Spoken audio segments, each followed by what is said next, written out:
Tuhan, terima kasih atas waktu yang istimewa untuk memikirkan mengapa kami ada di sini.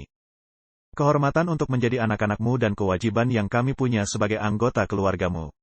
Menjangkau mereka yang belum mendengar kebebasan memilih yang Engkau lindungi dengan harga kekekalan. Dan mengundang kami ke dalam hubungan kasih yang hanya dapat terjadi oleh kebebasan memilih. Sekarang Tuhan, hamba berdoa di sesi sore ini agar Engkau secara khusus memberkati Dr. McCulloch. Seiring dia menceritakan perjalanan kesaksiannya. Dan Tuhan, hamba berdoa, berilah kami semua tekad yang indah dengan kebijaksanaan dan penilaian yang baik. Bagaimana kami berlaku dan menjalankan urusan kami sebagai orang Kristen di dunia yang dengan cepat akan berakhir. Mohon berkati kami sekarang, dan terima kasih atas makanan enak dan persekutuan yang kami nikmati. Dalam nama Yesus, amin.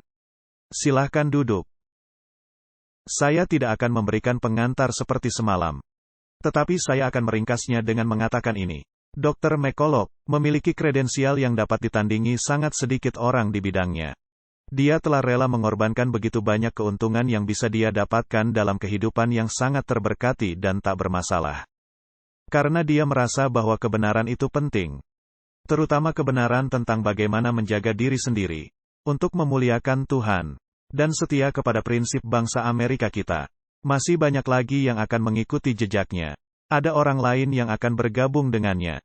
Kita di sini hari ini untuk memberikan dorongan, untuk belajar, dan menghasilkan. Bahwa pemboikotan, dan mencoba merampas kemampuan orang untuk hidup atau belajar atau bepergian. Sebenarnya bukan bagian dari warisan iman Kristen kita di prinsip-prinsip negara-negara yang setidaknya. Secara budaya terutama melibatkan dan merangkul sistem nilai Yudeo-Kristen. Jadi jika Anda mendengarkan hari ini, baik online atau di sini secara langsung, saya ingin mendorong Anda. Ada sebuah kewajiban. Kita tidak dipanggil hanya untuk menjadi pendengar, tetapi juga pelaku dari apa yang benar. Jadi semoga kita memiliki kecerdikan ular dan ketulusan merpati. Menjadi warga negara yang baik, anggota gereja yang baik, orang Kristen sejati di rumah. Semoga ada kredibilitas dalam hidup kita. Karena tidak ada inkonsistensi yang mencolok atau kelemahan besar ini. Anda tahu, gereja berkumpul karena suatu alasan. Kita butuh satu sama lain. Anda dapat mengasingkan diri Anda sendiri, atau Anda dapat menjadi bagian dari keluarga gereja. Di mana kita sungguh mendapat manfaat dari dorongan dan perspektif satu sama lain. Sedikit tanggung jawab, sedikit dorongan sangat membantu menciptakan lingkungan yang sehat. Kita hidup di tengah masyarakat yang tidak menginginkan adanya akuntabilitas, namun menginginkan dukungan penuh terhadap apapun ide terbaru. Tetapi tidak berhasil. Jalan singkat untuk mengakhiri disfungsi ini adalah setidaknya menjalani lalu mengungkapkan kebenaran. Dan jika menimbulkan masalah, biarlah itu terjadi. Tapi itu seperti mengelola rumah manapun. Anda dapat melewati titik-titik sulit dan bertindak seolah itu tidak ada. Dan Anda perlahan-lahan tumbuh terpisah lebih jauh dan hanya punya hubungan yang dangkal. Atau Anda dapat katakan, mari kita duduk dan membahasnya. Dan ketika kita duduk dan membahasnya, kita mungkin benar-benar menemukan sedikit kekuatan hasrat. Mungkin juga beberapa emosi kuat yang harus diukur dan dikendalikan. Tapi saya percaya tanpa keraguan, umat Advent hari ke-7 dan orang Kristen lainnya yang berjalan dengan Kristus dapat memiliki martabat pribadi dan menghormati orang lain dan menghormati kebenaran. Untuk melakukan dialog ini dengan cara yang benar. Jika Anda harus marah mengenai posisi Anda, ada kemungkinan Anda salah. Oke, ya, Yesus membalikkan beberapa meja. Dan dia geram atas apa yang mereka lakukan terhadap rumah Tuhan. Tetapi ketika kita mengadakan diskusi rasional tentang suatu pokok bahasan di masyarakat, jika Anda harus kehilangan ketenangan dan menyerang pribadi orang tersebut, Anda kemungkinan salah. Kebenaran dapat bertahan di bawah pengujian. Kebenaran dapat bertahan dalam perdebatan. Kebenaran tidak harus menggunakan keburukan yang Anda miliki ketika Anda tidak memiliki Yesus. Tapi kebenaran tetap memerdekakan kita. Sore ini kita akan mendengar kesaksian pribadi dan tentu saja, doa dan semangat Anda. Untuk prinsip dan pribadi Dr. McCulloch yang dia bagikan hari ini akan sangat dihargai. Jadi kita menyerahkan waktu sekarang kepada Dr. McCulloch.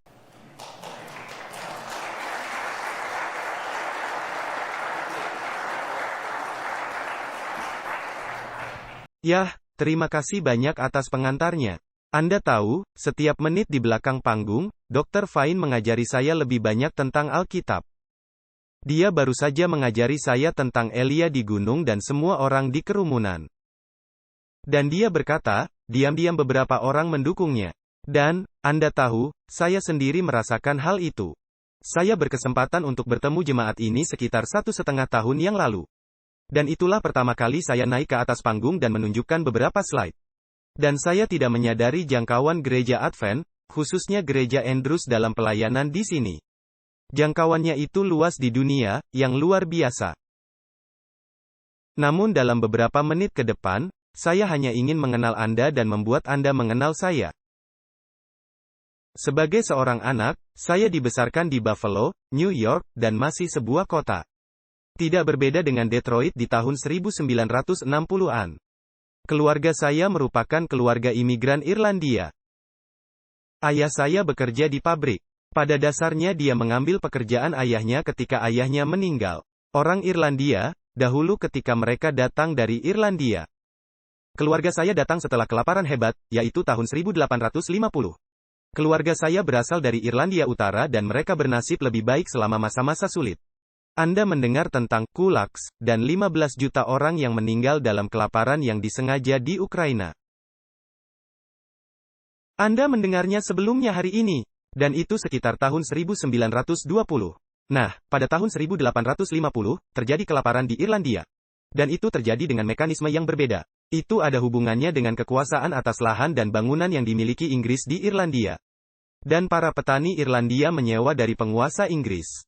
Dan pertanian itu menjadi semakin kecil dan akhirnya turun menjadi sekitar 1 hektar lahan per petani. Dan satu-satunya hal yang bisa mereka tanam secara komersial untuk tetap hidup adalah kentang. Jadi itu adalah keadaan gizi yang buruk di sana. Dan Anda tahu cerita tentang penyakit busuk pada kentang. Jadi begitu penyakit menyebar maka sumber nutrisi utamanya menghilang. Seluruh pulau Irlandia mengalami keadaan krisis sekitar tahun 1850-an. Jadi yang kita tahu di sana ada diaspora. Perkiraannya sekitar 2 juta orang mati di pulau karena kelaparan, 2 juta. Sekitar 1 juta bertahan, dan kemudian diaspora melibatkan sekitar 7 juta lainnya. Jadi jika Anda pernah pergi ke Rapat, katakanlah pada tahun 50-an, 60-an, 70-an. Jika Anda ingat masuk untuk Rapat, Anda akan memiliki semua nama dalam alfabet kecuali untuk huruf M. Selalu ada M kemudian ada MC. Ingat hal itu? Itu menunjukkan kepada Anda betapa menonjolnya orang Irlandia sebagai kelompok imigran di Amerika Serikat. Berapa banyak dari Anda yang memiliki latar belakang Irlandia? Nah, itu dia. Itu selalu sekitar 25% orang Amerika memiliki beberapa Irlandia di dalam diri mereka. Dan tentu saja, diaspora Irlandia, mereka pergi ke Australia, Selandia Baru, dan kemana-mana. Jadi ketika keluarga saya datang dari Irlandia Utara dan mereka melewati Pulau Ellis dan mereka diproses. Mereka tinggal di suatu tempat yang disebut Hell's Kitchen di kota New York. Dan mereka tinggal sangat dekat satu sama lain. Dan penyakit yang merebak pada masa itu adalah Streptococcus. Pharyngitis Streptococcus. Jadi ternyata nenek buyut saya, setelah menguburkan 10 anak di Hell's Kitchen, meninggal di usia 32 tahun karena penyakit Brights. Penyakit Bright adalah penyakit glomerulonefritis pasca Streptococcus. Nah, kakek saya, karena baik dari sisi ibu maupun ayah, mereka sebenarnya hidup berdampingan satu sama lain. Kakek saya, akhirnya di Buffalo, New York, meninggal karena penyakit jantung rematik. Jadi dia menderita stenosis mitral pada waktu itu, di tahun 1960-an. Disebut dengan komisioneromi tertutup, sejenis operasi resiko tinggi untuk mencoba membuka katup mitral agar darah mengalir melaluinya. Dan dia meninggal dalam proses itu. Jadi orang Irlandia punya riwayat kematian karena penyakit. Itu seperti sudah ada pada kita, krisis kelaparan kentang, kesulitan dengan berbagai penyakit menular. Dan ingat di Amerika Serikat, kita menghadapi masalah demi masalah, khususnya demam kuning. Banyak orang tidak ingat ini. Tetapi demam kuning mengambil 25% dari populasi New Orleans dan Memphis. Dan bahkan hingga Philadelphia pada masa itu. Dan dari situlah, kata karantina berasal. Karantina sebenarnya berlangsung selama 4 minggu. Dan kapal-kapal yang di luar New Orleans harus berada di lautan selama 4 minggu sebelum mereka masuk. Untuk memastikan bahwa mereka tidak terkena demam kuning. Jadi ada keseluruhan sejarah yang berakhir di sini dalam hal kerentanan manusia dan penyakit menular. Tapi saya besar di sana. Dan masa-masa sulit ekonomi terjadi di awal tahun 1970-an. Dan sebelum kami menyadarinya, pekerjaan pabrik telah hilang dan kami tidak punya uang lagi. Dan kami sampai pada titik di mana kami kehilangan mobil, rumah, dan segalanya.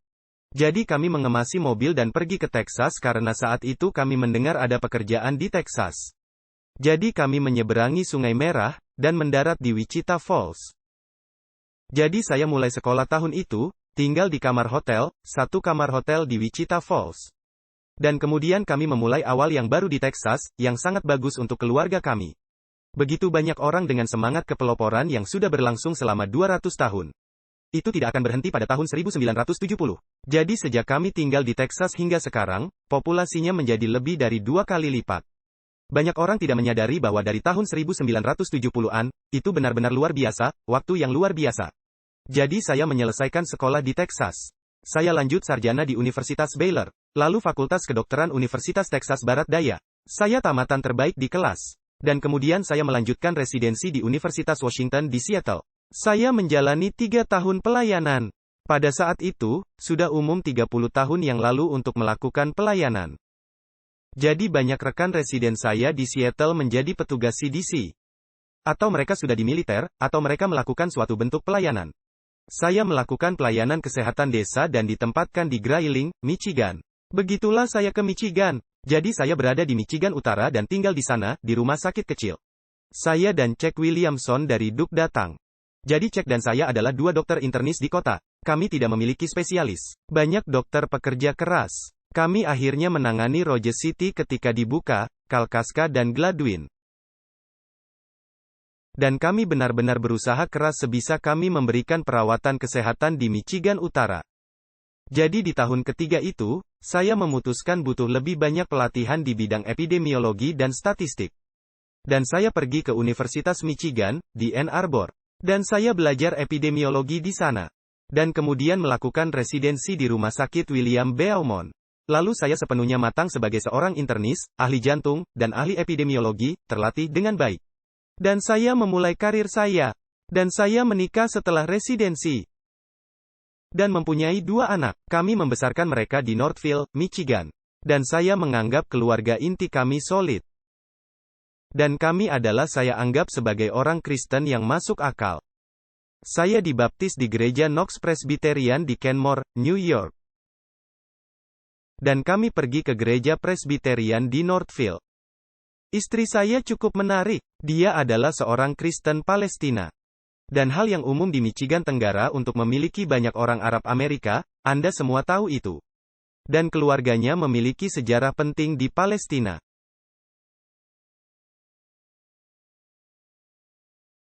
Jadi, kakek istri saya adalah asisten gubernur jenderal di bawah Samuel.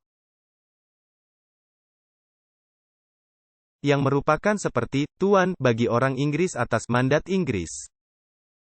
Yang mengawasi pembangunan bangsa Israel. Dan istri saya, dari pihak ayahnya, kakeknya adalah kepala stasiun kereta api Palestina. Jadi orang-orang Palestina memiliki sistem kereta api penuh, sistem pendidikan penuh. Dan saat itu ada sekitar 70.000 orang Yahudi asli yang berada tepat di dekat laut. Di sebuah kota bernama Acre, di mana sebagian besar mereka berada. Dan ini berlangsung selama sekitar 500 tahun. Istri saya sebenarnya memiliki nama belakang Turki, yaitu Byuk. Kekaisaran Ottoman di Turki menguasai wilayah itu selama 800 tahun. Jadi pembangunan bangsa modern Israel adalah fenomena yang cukup baru. Jadi banyak orang Israel di sana adalah orang-orang yang seolah-olah orang Rusia atau Polandia atau lainnya. Aksen Israel saat ini hampir lebih merupakan aksen Rusia. Jadi saat saya pergi ke Israel dan saya jogging di luar, saya mirip karena saya melihat ada banyak seperti orang Rusia berambut pirang. Mereka tidak terlihat seperti orang Semit. Nah, baik orang Palestina maupun orang Yahudi adalah keturunan Semitik. Jadi mereka memiliki asal-usul yang sama. Bahasa Ibrani adalah kumpulan terbatas dari bahasa Arab. Dan bahasa Arab berasal dari bahasa Aram. Jadi bahasa Arab itu luas dan bahasa yang dinamis. Dan bahasa Ibrani sangat terbatas. Jadi semua orang Palestina di sana bisa berbahasa Ibrani dengan mudah. Istri saya dan keluarganya, mereka dapat berbicara bahasa Ibrani dengan mudah karena tinggal di lingkungan baru ini. Dan mereka mungkin 500 tahun yang lalu juga bisa berbicara bahasa Turki. Karena orang-orang di sana sudah ada sejak lama sekali. Mereka hidup di dunia yang sangat menarik sekarang.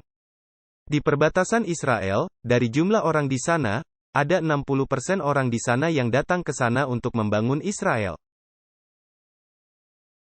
Jadi mereka Yahudi atau mengklaim Yudaisme.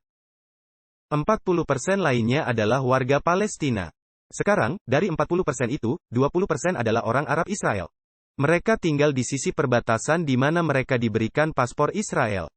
Dan 20% lainnya berada di wilayah Palestina, yang sekarang hampir semua bertembok kota. Jadi ada satu Ramallah, ada satu Hebron. Dan satu lagi, Bethlehem yang merupakan sebuah wilayah. Dan tentu saja ada Gaza. Jadi orang-orang Palestina, mereka semua jelas berhubungan satu sama lain. Mereka berkomunikasi di suatu tempat di sisi perbatasan satu dan sisi lainnya. Tetapi yang berada di wilayah Palestina, mereka memiliki pemerintahan yang dipilih secara demokratis. Mereka mempunyai sistem jaminan sosial sendiri, sistem pendidikan, universitas dan sekolah kedokteran sendiri. Dan banyak orang tidak melihat sisi Palestina itu. Itu sangat menarik. Orang Kristen Palestina, mereka minoritas. Dan Muslim Palestina adalah mayoritas. Tapi sampai hari ini, mereka yang pernah ke Israel, Anda tahu, Anda pergi ke beberapa kota. Di mana hampir seluruhnya orang Palestina. Berapa banyak yang pernah ke Israel? Ya, cukup banyak. Jadi jika Anda pernah ke Nazaret, hampir tidak ada orang Yahudi yang tinggal di Nazaret. Ini hampir sepenuhnya merupakan wilayah Palestina. Itu terletak di perbatasan Israel. Jadi saya pernah ke Israel beberapa kali dan saya mendapati, kami punya rumah di sana. Saya mendapati bahwa itu sungguh tempat yang luar biasa beragam.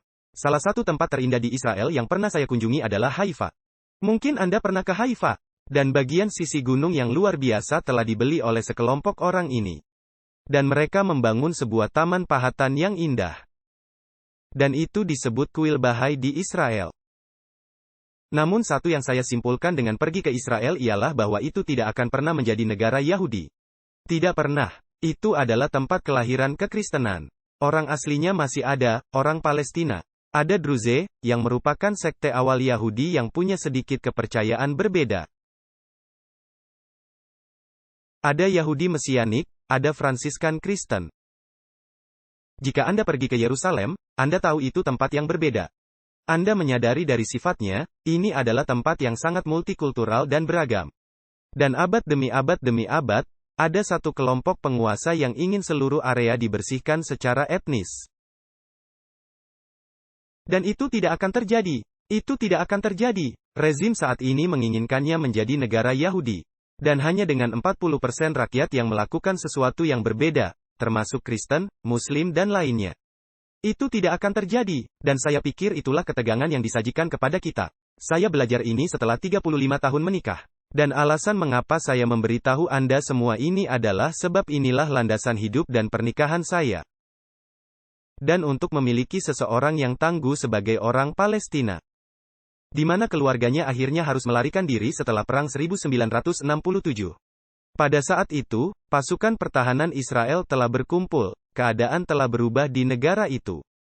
Saat mereka datang ke rumah istri saya, mereka membawa perempuan dan anak-anak ke kamp pengungsian. Mereka membawa para pria ke kamp penjara pekerja untuk pasukan pertahanan Israel. Dan mereka pindah dalam keluarga Polandia dan keluarga Rusia ke dalam rumah keluarga yang mereka punyai selama ratusan tahun. Jadi setelah itu berlangsung untuk 2 atau 3 tahun, mereka akhirnya berkumpul kembali. Lalu akhirnya mereka naik pesawat ke Toronto dan mereka menyatakan suaka politik di sana.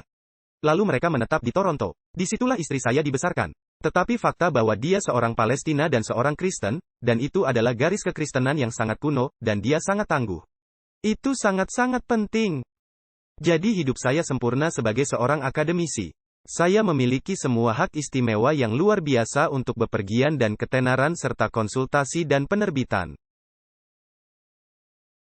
Saya telah memberikan dana hibah pemerintah di hampir setiap institusi besar di Amerika Serikat. Rekam jejak yang luar biasa. Saya sedang mempelajari bagaimana fungsi jantung dan ginjal saling berhubungan. Dan kemudian COVID-19 melanda. Dan saya melakukan secara naluriah apa yang saya pikir seharusnya saya lakukan. Yaitu sebisa mungkin menyelamatkan setiap nyawa melalui pengetahuan saya, perawatan klinis saya, penelitian saya, otoritas saya di negara ini untuk melakukannya. Dan saya belajar dalam beberapa minggu bahwa ada sesuatu yang salah secara dramatis. Dokter-dokter rekan sejawat saya di mana-mana, termasuk di Beaumont, Universitas Michigan, dan Baylor dan Dallas, pada dasarnya membiarkan orang mati dan dibantai oleh virus ini. Dan saya tidak bisa memahaminya. Mereka dengan cepat tertutup. Mereka tidak ingin membicarakannya. Telepon tidak dijawab, email tidak dijawab. Orang-orang mulai memblokir satu sama lain. Tetapi para dokter ini akan membiarkan pasien mereka dibantai. Dan mereka melakukannya. Dan saya tidak bisa mempercayainya. Dan kemudian itu semakin buruk seiring kita melewati keseluruhan era vaksin. Dokter yang sama yang menghalangi pengobatan untuk pasiennya dan dengan sengaja membiarkan mereka mati, adalah dokter yang sama yang mempromosikan dan memaksakan vaksin pada pasien. Itu merupakan hal sama. Keduanya terkait. Saya beritahu Tucker Carlson saat pergi ke studio. Saya katakan, Tucker, keduanya terhubung. Sesuatu sedang terjadi. Ada sesuatu sejenis disturbia. Dan kemudian sebagai seorang Kristen yang berakal sehat, saya mulai melihat banyak hal. Yang saya maksud dengan masuk akal ialah ya, saya pergi ke gereja. Saya mengerti prinsip-prinsipnya. Saya menerima Kristus sebagai juru selamat saya. Mengajarkan prinsip-prinsip Kristen kepada anak-anak saya. Tetapi saya tidak percaya bahwa Tuhan mengatur hidup saya secara khusus. Dan saya benar-benar tidak percaya atau melihat tindakan setan atau kejahatan berlangsung. Saya memahami kejahatan sebagai sebuah konsep, tetapi saya pikir semuanya ada di alam manusia. Begitulah saya. Kemudian yang terjadi pada tahun 2020, saya menyadari bahkan menerbitkan makalah tentang pengobatan COVID adalah hampir pelanggaran dalam dunia kedokteran. Entah mengapa saat saya menerbitkan makalah di Jurnal Kedokteran Amerika, jurnal yang sangat bagus, saya memperoleh para editor yang mengirimkan surat, satu dari Duke Manas McMaster, dari Brasil. Dan surat-surat berisikan, Dr. McCullough, Anda tidak bisa mengobati COVID, Anda tidak bisa mengobati ini. Apa? Tentu saja saya bisa. Saya bahkan mendapat lebih banyak bukti. Saya katakan, atasi rasa takutmu dan bergabunglah dengan saya dalam merawat pasien dan menyelamatkan nyawa. Tetapi responnya adalah, saya tidak bisa melakukan ini. Dan seiring perkembangan obat-obatan, saya perlu membuat makalah kedua dan memperbarui protokol. Di Baylor, kami memiliki kemewahan luar biasa di mana Jurnal Kardiologi Amerika dan Prosedur Pusat Kedokteran Universitas Baylor diterbitkan tepat di kantor kami. Jadi saya mengatur makalahnya untuk dimasukkan ke dalam Prosedur Pusat Kedokteran Universitas Baylor. Dan saya menjalani semua proses tinjauan sejawat, mendapatkan komentar, saya membuat suntingan. Lalu ada keputusan editorial akhir. Itu diterima untuk publikasi, biaya hak cipta, bukti contoh salinan. Biaya publikasi, semuanya telah selesai. Transaksi lengkap. Ini selamanya akan permanen dalam kedokteran. Dan kemudian setiap hari, pada saat itu, saya dipanggil ke Senat Amerika Serikat. Dan saya perlu mengutip makalah dengan protokol di dalamnya. Dan saya menunggu dan tidak ada yang terjadi. Dan saya terus menghubungi penerbit Taylor dan Francis. Dan akhirnya saya bisa menghubungi mereka. Dan mereka katakan, ada masalah dengan makalah ini. Anda tahu, masalah itu seharusnya sudah terjadi 2 bulan lalu. Ini transaksi yang sudah selesai. Itu sudah diperiksa. Saya sudah membayar biaya publikasi yang cukup besar. Saya sudah membayar mereka. Sudah selesai. Mereka katakan, Anda harus berbicara dengan editor yang kebetulan ada di ujung ruangan.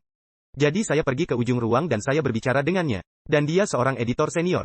Orang yang paling banyak mempublikasikan di bidang kedokteran, editor jurnal yang paling lama, Dr. Roberts. Saya berkata, Dr. Roberts, apakah ada masalah dengan makalah ini? Saya tidak pernah melihat ini sebelumnya dalam 40 hingga 50 tahun penyuntingan. Makalah ini telah diambil dari Perpustakaan Nasional Kedokteran. Dan sekarang ada keluhan administratif yang terlalu banyak tumpang tindih dengan makalah pertama. Perpustakaan Nasional Kedokteran adalah data berbasis komputer. Itu tidak dioperasikan oleh orang-orang. Ini adalah data berbasis komputer. Ada sekitar 20.000 entry yang dibuat per hari. Itu tidak seperti mencocokkan dengan satu hal versus hal lain. Tidak seperti itu. Semua tumpang tindih dengan makalah sebelumnya, semua itu diperiksa sebelumnya. Bahkan, semua itu diperiksa. Saya memiliki keseluruhan, seluruh transmisi dari apa yang telah terjadi. Dan ketika itu terjadi, wajah saya menjadi merah padam. Dan saya tahu bahwa sesuatu yang luar biasa pasti telah terjadi. Itu pasti. Tidak mungkin ada orang yang bisa mengakalinya. Mustahil bagi seseorang untuk benar-benar dapat mengidentifikasi ini. Dan menyadari bahwa makalah perawatan lain akan datang. Itu mustahil. Secara fisik dan dari teknologi komputer, itu mustahil. Saya pulang malam itu dan saya memberitahu istri saya. Saya pikir itu adalah perbuatan dari setan. Saya pikir setan telah campur tangan langsung dalam hidup saya. Dan ketika keadaan menjadi lebih tegang sepanjang tahun 2020, saya dipanggil ke Senat Amerika Serikat. Dan saya adalah saksi utama dalam serangkaian audiensi bersejarah pada tanggal 19 November tahun 2020. Saya harus menyerahkan biografi Senat Amerika Serikat. Saya menggunakan penulis pidato karena saya harus memberikan pernyataan pembukaan 5 menit dan harus memiliki format tertentu. Jadi saya menyewa penulis pidato di Washington. Dan kemudian dinegosiasikan dengan Senat. Itu diterima. Dan sekarang yang harus saya lakukan hanyalah membaca pidato saya. Itu saja. Istri saya dan saya pergi ke Washington. Saya berada di Hotel Kimpton. Mungkin ada 600 kamar, dan hanya ada 3 orang di seluruh hotel.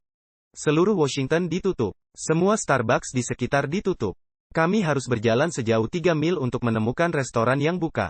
Dan kami melewati Smithsonian, semuanya ditutup. Saya menyadari, Washington pada musim gugur 2020 ditutup. Pemerintah kami tidak bertemu. Semuanya telah dibubarkan. Jadi malam itu saya melatih pidato saya dan istri saya menghitung waktunya. Dan dia bilang, kamu lebih dari 5 menit. Kamu tidak mencapai waktunya. Dan saya bukan pembaca pesan yang baik. Kebiasaan saya adalah melakukan apa yang saya lakukan sekarang. Tanpa komentar yang disiapkan, tapi saya siapkan dalam pikiran. Tetapi saya berbicara secara di luar kepala. Jadi saya pergi tidur malam itu. Saya tidak tidur nyenyak. Saya sekitar pada hari ke-17 COVID, saya pulih dari COVID. Kasus saya relatif parah, jadi saya menggunakan steroid, dan tidak bisa tidur nyenyak. Saya belum potong rambut berbulan-bulan. Jadi, ya begitulah saya di dalam sidang Senat. Pernyataan pembukaan dibawakan oleh Senator Johnson, yang merupakan ketua mayoritas. Dan kemudian pernyataan pembukaan oleh Gary Peter dari Michigan, yang merupakan ketua minoritas. Dan Senator Johnson tidak memakai masker. Dia tampan, dia brilian. Dan dia katakan, saya membawa dokter ke sini untuk memberitahu Amerika.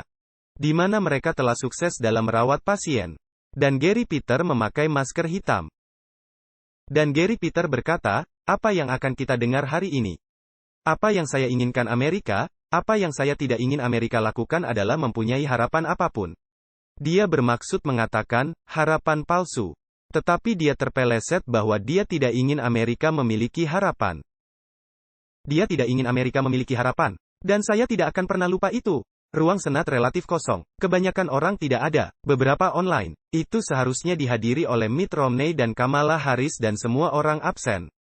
Jadi setelah komentar, saya menjadi saksi pertama. Dan Senator Johnson berkata, Dr. McCulloch. Dia memperkenalkan saya. Saya melihat pidato 700 kata dalam 5 menit yang mustahil ini. Dan saya melihatnya, saya melihat pengatur waktu saya, yang saya punya 5 menit, dan hanya itu. Dan kemudian saya membalik pidato itu dan saya mulai begitu saja. Dan pada saat itu, saya merasa ada kilatan petir masuk ke tubuh saya.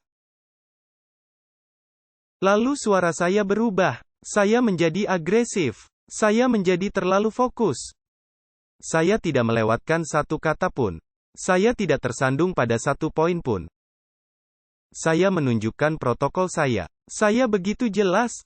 Dan ketika saya menyimpulkan, Anda tahu, saya telah menyimpulkan bahwa nyawa orang Amerika hilang karena pengobatan dini yang ditolak. Dan saya menyimpulkan bahwa penipuan akademik telah terjadi dalam literatur, dan saya memakai kata-kata itu. Namun ketika saya selesai dan saya melihat ke bawah, itu tepat 5 menit, tidak lebih dan tidak kurang.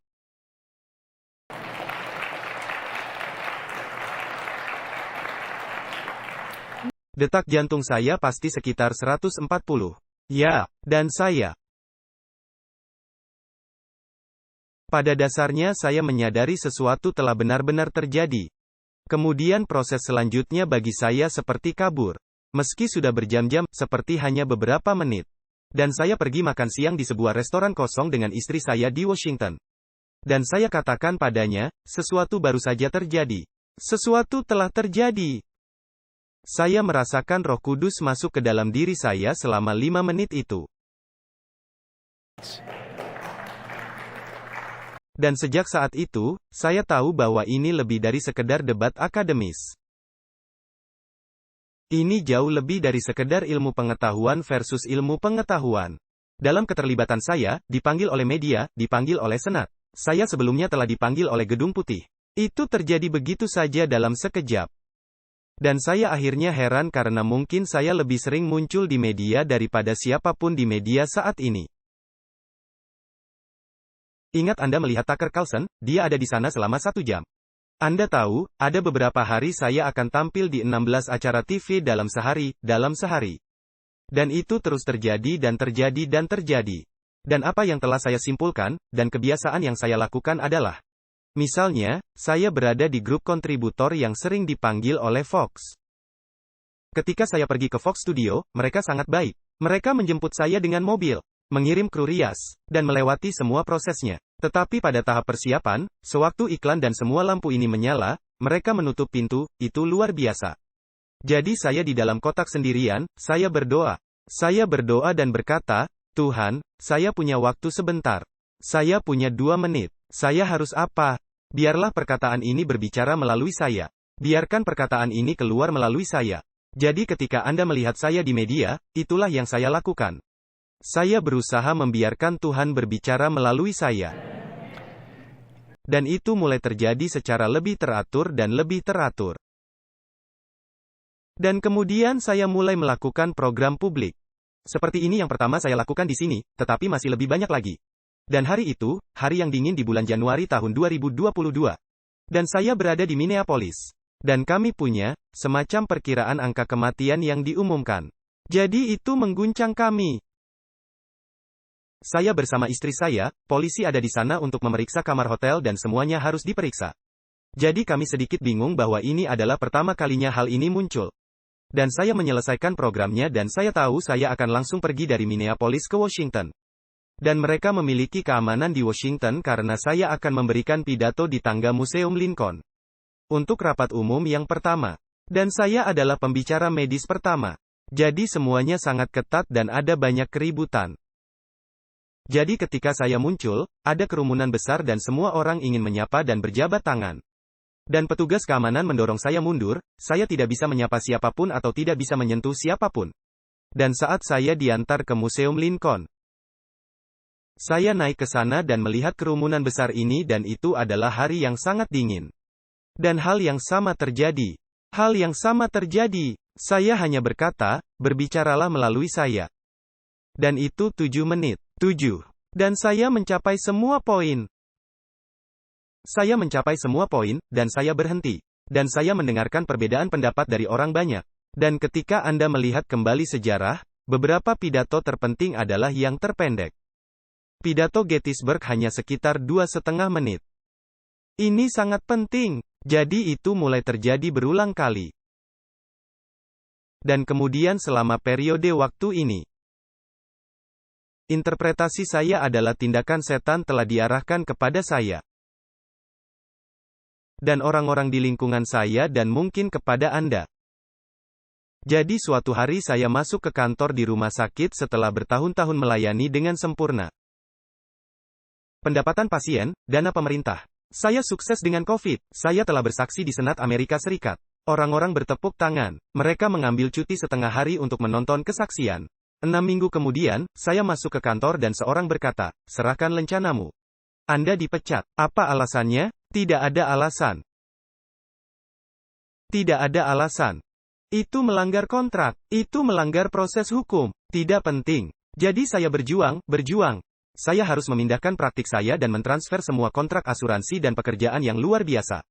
Bagi seorang dokter yang sibuk sekarang mentransfer praktik. Jadi saya melakukan yang sama di pusat kedokteran, mengatur ulang di sana. Bekerja hanya dengan sebagian kecil dari gaji saya sebelumnya. Tetapi pada saat itu tidak masalah. Yang penting ialah merawat pasien saya dan hadir. Lalu saya sering muncul di media. Dan hal berikutnya saya mulai menerima surat atau email resmi. Dicopot dari jabatan profesor di satu universitas. Dicopot dari jabatan profesor di universitas lain. Tanpa ada alasan. Sekarang izinkan saya memberitahu Anda. Jabatan profesor itu adalah hal yang besar. Harus ada sidang senat fakultas. Harus ada poin-poin yang dibuat.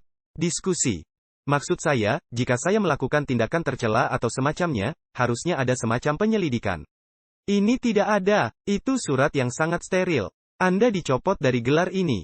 Dan surat tindak lanjut. Jika Anda pernah menggunakan gelar ini secara publik, kami akan menuntut Anda. Kemudian jabatan editor. Saya editor 2 jurnal besar. Sekali lagi, tidak ada proses hukum, tidak ada rapat redaksi, tidak ada panggilan, tidak ada rencana transisi. Hanya, Anda diberhentikan sebagai pemimpin redaksi. Kemudian itu terus berlanjut. Saya dicopot dari setiap komite kesehatan Institut Nasional yang telah saya ikuti selama beberapa dekade. Dicopot dari setiap komite perusahaan farmasi. Perusahaan farmasi tidak ada hubungannya dengan vaksin. Komite NIH yang tidak ada hubungannya dengan COVID. Dan itu terus berlanjut dan berlanjut dan berlanjut. Baru 2 minggu yang lalu, saya mendapat surat dari perusahaan Prancis dan dicopot dari 2 dewan editorial pengawasan harian. Yang selama ini saya ikuti, Anda tahu, ini adalah investasi jangka panjang. Tindakan ini membutuhkan usaha.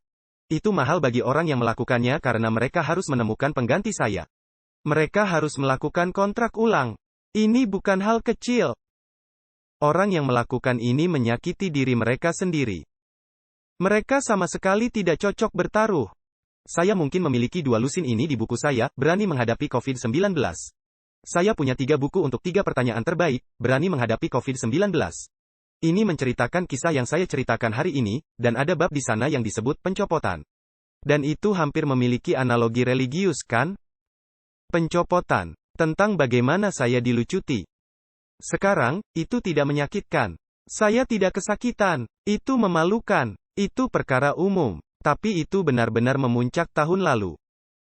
Bulan Mei, saya mendapat surat dari Dewan Kedokteran Internis Amerika, yang mengesahkan dokter sebagai internis dan ahli jantung dan spesialis lainnya. Dan Dewan Kedokteran Internis Amerika berkata, Anda telah melanggar kebijakan misinformasi COVID. Ternyata pada September tahun 2021, ABIM memberlakukan kebijakan misinformasi COVID. Tetapi mereka tidak memberitahu dokter apa yang mereka anggap informasi yang salah atau yang bukan. Mereka tidak memberi kami modul pengajaran, poin pembicaraan atau apapun.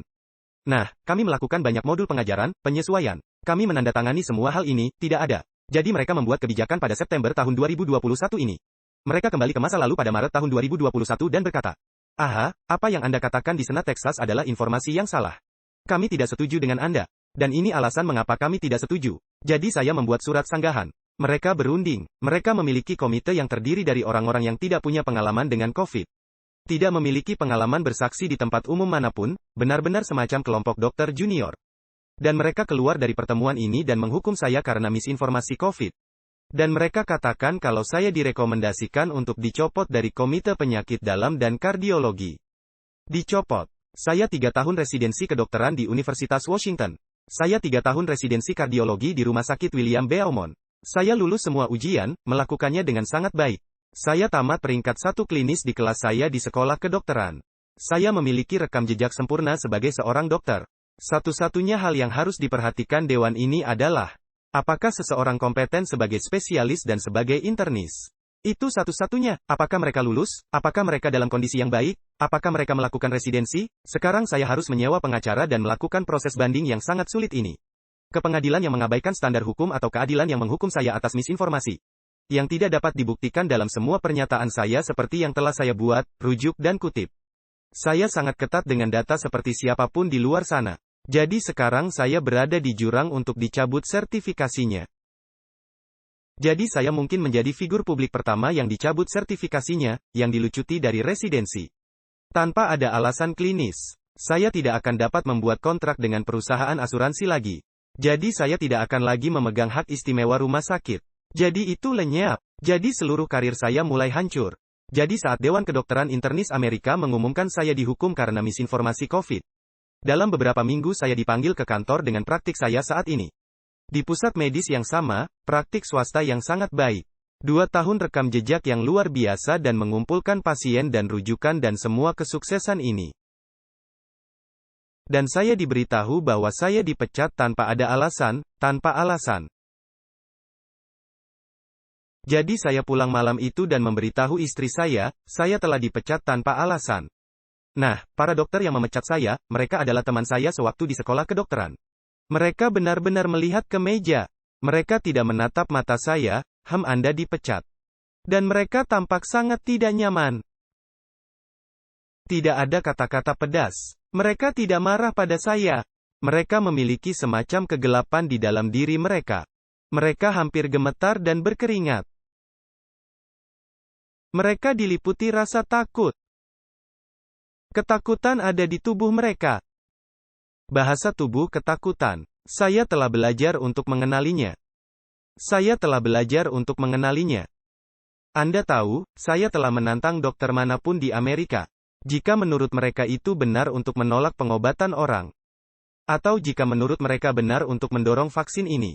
Tinggal datang dan bicara serta tatap mata saya. Tidak ada satupun. Saya tidak mendapatkan email yang buruk. Saya bahkan tidak mendapatkan pesan teks yang buruk dari salah satu dokter ini. Tidak ada. Bahkan semakin gila, seseorang di grup kami yang punya banyak uang, dia menawarkan jutaan dolar. Jika ada yang datang dan berbicara dengan Dr. McCullough, saya akan kasih $1 juta. Tidak ada yang akan melakukannya. Tidak ada yang akan melakukannya. Dan ketika saya melihat orang di lorong, saya masih punya beberapa sesi klinik lagi sebelum saya keluar dari posisi saya saat ini. Para dokter hanya melihat ke tanah. Mereka hanya melihat ke bawah. Mereka tidak bisa menatap mata saya. Para perawat tahu apa yang terjadi. Mereka tahu apa yang terjadi. Tetapi para dokter tidak bisa menatap mata saya. Itu adalah tanda beban luar biasa yang mereka miliki. Saya sampai pada kesimpulan. Mereka pasti memiliki kehadiran setan di dalam diri mereka. Tidak ada yang mengoceh. Jika dokter benar-benar tahu bahwa tidak merawat pasien adalah tidak bermoral dan tidak etis. Jika mereka benar-benar tahu bahwa vaksin ini membunuh pasien, dan mereka tetap melakukannya, mereka tidak dapat mengatasi rasa bersalah. Mereka tidak akan mengoceh. Tidak ada celotehan. Para dokter menerima vaksinnya sendiri dan mereka masih menggunakannya. Jadi dokter terbagi. Ada 1 juta dokter di luar sana. Mungkin ada sekitar 500 hingga 1000 yang dengan lantang mengatakan mereka tidak akan menerima vaksin. 500 sampai 1000.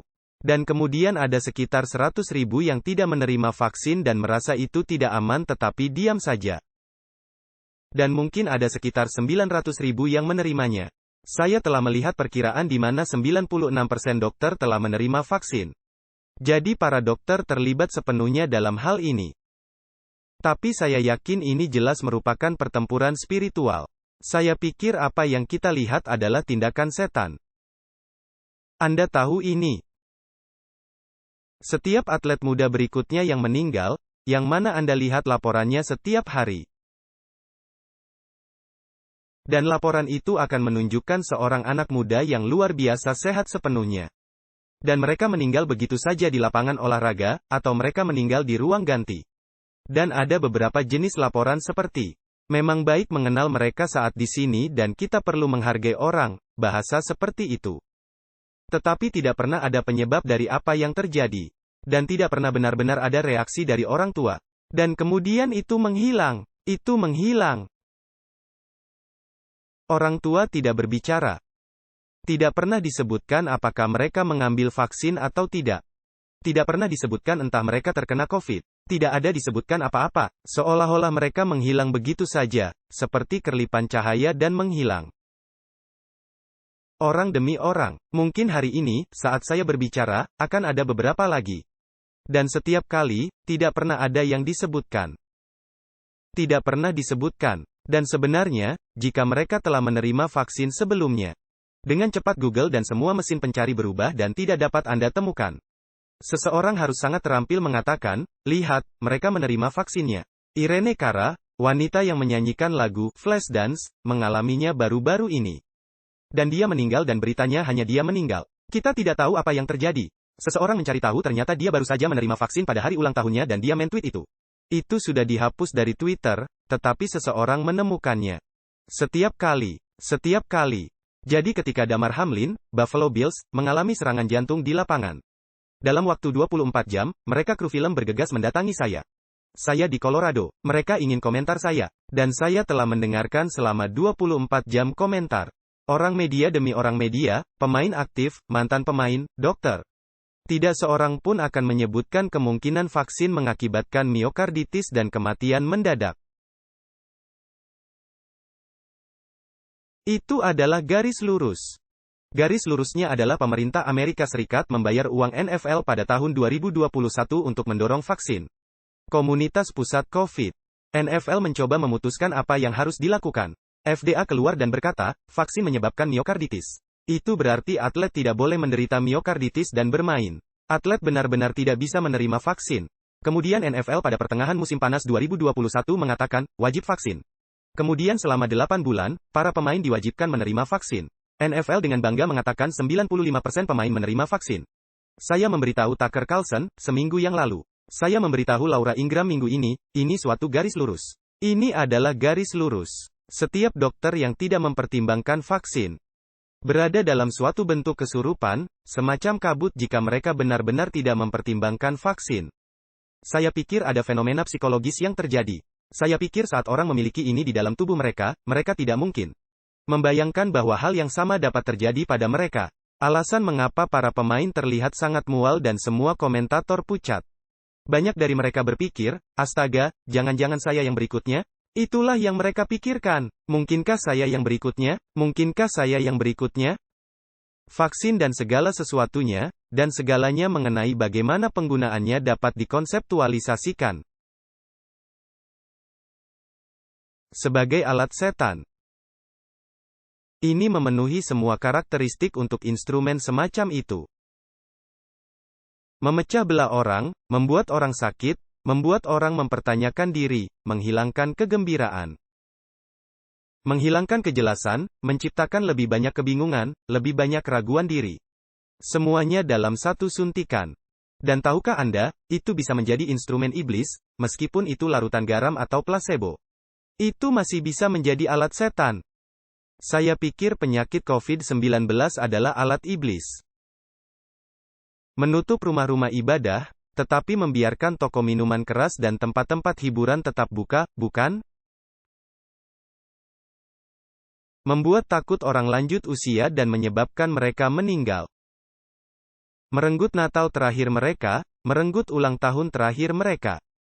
Memecah keluarga. Menciptakan ketakutan dan penderitaan yang tak ada habisnya. Dan kemudian rawat inap. Saya pikir rawat inap itu sendiri menggambarkan kejahatan. Rumah sakit itu sendiri sekarang, gantinya menjadi tempat untuk sembuh dan pulih, sekarang dipandang sebagai jebakan maut. Dan itu benar. Dan kengerian yang terjadi di dalam rumah sakit tak terkatakan dalam hal COVID. Dan ada sketsa demi sketsa, gugatan kelompok demi gugatan kelompok. Tidak dapat dijelaskan.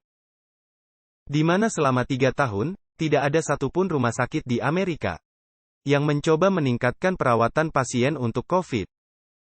Tidak ada satupun rumah sakit di Michigan yang mengaku mampu mengobati COVID. Tidak ada statistik perbandingan di Michigan. Tidak ada yang memiliki protokol rawat jalan di salah satu universitas besar di Michigan bahkan untuk mengobati COVID. Apalagi menangani cedera akibat vaksin. Michigan adalah tempat yang bagus untuk sains dan kedokteran. Michigan sama sekali tidak memiliki keunggulan atau keberanian apapun dalam COVID-19. Nol. Itu di luar konsepsi apapun. Satu-satunya hal yang dapat membuat Universitas Michigan turun saat ini. Universitas Michigan lebih rendah daripada rumah sakit paling buruk di India saat ini dalam hal inovasi COVID. Satu-satunya hal yang dapat menahan Universitas Michigan turun. adalah suatu jenis kekuatan kuat yang murni jahat. Itu satu-satunya hal yang menjelaskannya. Anda tidak dapat masuk ke dalam pikiran ribuan dan ribuan orang, tanpa memiliki beberapa jenis penjelasan. Dan hal yang sama berlaku untuk Institut Karolinska di Swedia. Dan hal yang sama berlaku untuk rumah sakit terbaik di Jepang. Ini di seluruh dunia. Ini di seluruh dunia. Saat COVID-19 melanda, terlintas di benak orang untuk merugikan orang lain dalam konteks COVID. Terlintas di benak orang untuk tidak berbuat apapun bagi orang penderita COVID. Dan menghalangi siapapun yang mencoba membantu mereka. Dan sekarang vaksin telah masuk ke dalam pikiran, bahwa tidak peduli seberapa buruk itu atau seberapa tidak efektifnya itu. Itu akan dipaksakan pada orang-orang tanpa kecuali. Itu ada di benak orang-orang di seluruh dunia secara bersamaan. Dan mereka berpikir dengan cara yang sama. Mereka berpikir dengan cara yang sama. Dan Dr. Fine mengajari saya yang sungguh membuka pikiran saya. Mengenai apa yang sebenarnya terjadi pada ideologi yang begitu kuat. Oleh sebab itu begitu tersinkronisasi dan begitu mendunia, itu tidak mungkin disebabkan oleh Twitter. Tidak mungkin karena beberapa memo yang dikirim. Ini terlalu besar. Ini terlalu besar. Jadi ringkasan perjalanan pribadi saya adalah ketika saya memikirkan semua ini, saya merasa tidak layak. Tetapi saya pikir saya telah dipanggil. Dan saya berpikir misi saya.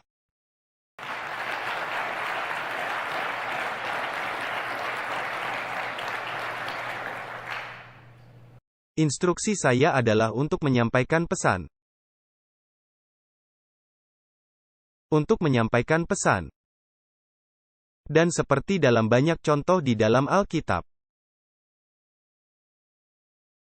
Dipanggil berarti pengorbanan. Keduanya pergi bersama. Dan ada berapa banyak orang yang mendatangi saya, miliarder mendatangi saya. Oh, saya ingin berfoto denganmu. Aku ingin bertemu, di mana kamu? Saya suka yang kamu lakukan. Dengar, Anda miliarder. Anda tahu seberapa banyak kebaikan yang dapat Anda buat bagi dunia? Mereka katakan, baiklah, saya ingin tetap berada di belakang layar. Semua orang dalam kontroversi besar yang kita hadapi saat ini, tidak ingin kehilangan apapun. Mereka menginginkan hasil yang baik, tetapi mereka tidak menginginkan kerugian atau luka pribadi apapun. Saya tidak berpikir itu akan berhasil seperti itu. Lihat apa yang Dr. Fine sampaikan. Tidak ada orang yang selamat dari bencana Ukraina itu dengan kondisi sempurna. Tidak ada seorang pun. Semua orang membayar suatu harga. Saya pikir itu akan menjadi jauh lebih buruk di Amerika Serikat. Akan jauh lebih buruk. Tak seorang pun dari kalian akan keluar dari sini tanpa berkorban. Saya beritahu, hal yang saya syukuri kepada Tuhan sekarang. Pengorbanan tanpa rasa sakit, tanpa rasa sakit fisik, tanpa penderitaan. Saya tidur sangat nyenyak di malam hari. Kami dirawat dengan sangat baik sebagai sekelompok orang. Dan saya dapat memberitahu Anda sekarang, saya tidak akan melakukan sesuatu yang berbeda. Sungguh. Ini pekerjaan terpenting yang bisa kita lakukan. Ini adalah hal yang paling penting. Melihat kembali ke belakang, sekarang saya mengerti. Tuhan mempersiapkan saya untuk ini. Di sepanjang waktu, Tuhan sedang mempersiapkan istri saya untuk melakukan ini. Tuhan sedang mempersiapkan keluarga saya, sedang mempersiapkan Anda.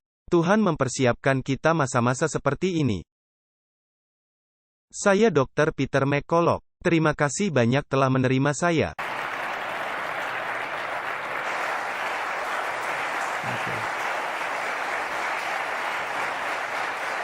Saya menemukan yang tepat untuk Anda. Baik, terima kasih. Terima kasih.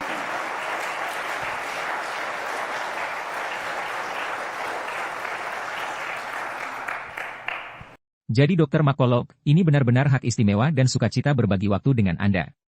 Tadi malam, dan pagi ini, dan sore ini. Dan kita mengatakan, waktunya tiba, orangnya pun tiba. Dan di setiap generasi, Tuhan memiliki orang yang setia, yang berdiri dalam mengejar kebenaran. Dan kami mendapat hak istimewa untuk diilhami oleh perkataan Anda dan teladan Anda. Kita tahu ada pertentangan antara kebaikan dan kejahatan yang terjadi di sekitar kita. Itu pribadi. Ada korban di medan perang, tapi bila Yesus di depan kita, siapa yang bisa melawan kita? Jadi kami ingin berterima kasih atas pelayanan Anda. Ini hadiah kecil dari kami. Terima kasih. Dan saya diminta untuk berbagi dengan jemaat kami apa ini. Supaya tidak mengejutkan Anda. Saat Anda pergi ke bandara dengan ini, Anda bisa mengatakan ya, saya tahu apa itu. Jadi ini adalah satu set hadiah yang indah dari 3 buku kecil. Oh, luar biasa. Anda mengenal penulis Ellen White. Anda kenal dengan buku Kemenangan Akhir. Ya, Pertentangan yang baik dan yang jahat. Ya, dia menulis 3 renungan yang luar biasa. Satunya berjudul, Langkah kepada Kristus, tentang perjalanan Anda dengan Tuhan. Satunya disebut, Perumpamaan Yesus, yang berfokus pada perumpamaan Kristus. Dan yang lainnya adalah tentang khotbah di bukit. oh, luar biasa. Jadi ini diterbitkan oleh penerbit lokal yang disebut Type and Symbols. Itu hal yang indah. Bagaimana percetakan mencetak bukunya. Dan kertas yang indah. Dan kami berdoa ini akan menjadi berkat bagi Anda. Luar biasa. Terima kasih banyak. Dan kami menantikan hari ketika semua hal ini berada di belakang kita dan kita berjalan di jalan emas. Dan COVID, kematian, penyakit dan penderitaan tidak ada lagi. Terima kasih. Bolehkah kami mendoakan Anda? Terima kasih. Bapa Surgawi, hamba ingin berterima kasih dan memujimu bagaimana Engkau telah mempersiapkan Dr. McCullough, istri dan keluarganya. Atas panggilanmu selama 3 tahun terakhir. Bapa, hamba berdoa untuk perlindunganmu atas dia dan keluarganya. Kelilingi dia dengan malaikatmu. Penuhi dan urapi dia dengan rohmu. Bimbing dia Bapa, dalam keputusan yang harus dia buat, dalam kata-kata yang dia ucapkan. Bapa, hamba berdoa agar perkataan itu kebenaran dan berakar di hati orang-orang di seluruh dunia. Dan kebenaran dari krisis masa lalu ini akan terungkap di setiap sudut dunia ini.